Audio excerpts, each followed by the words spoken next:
Well, I want to talk about that a little bit because that's something that's in the book that I think jumps out to readers is about having those clearly articulated principles. Two parts of that I want to ask about. One is generating buy-in. What goes into the process of generating buy-in for those principles?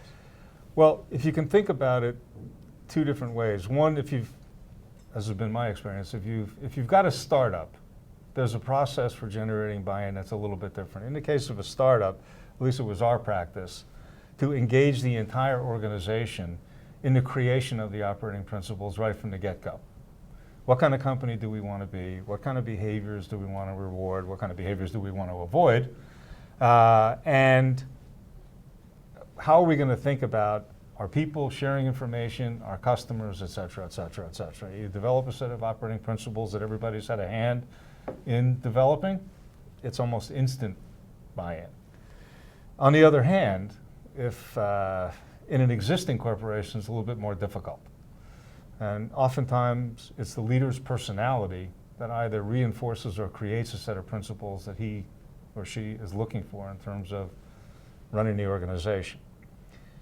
And then, I think what helps, again, is that whole consistency of word and deed, and a lack of tolerance for behaviors that are outside the principles, a reward for behaviors that are within the principles. And I think it takes more time, and there's always a test. But I think it's very important to recognize that, changes have to be made,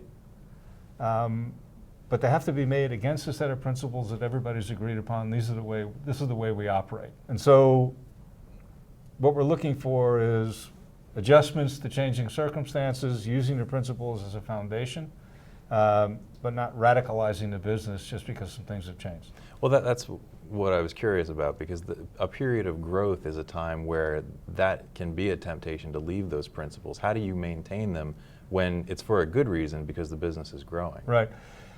It's a lot easier to do it during a period of growth. Our growth is, as I said earlier, is typically measured. We don't want to grow outside of our range of historical performance, if you would, because that means that you have compromised the principle somewhere along the line.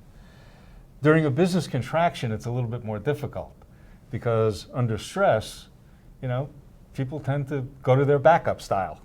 And sometimes have to be reminded a little bit more frequently about this is how we operate.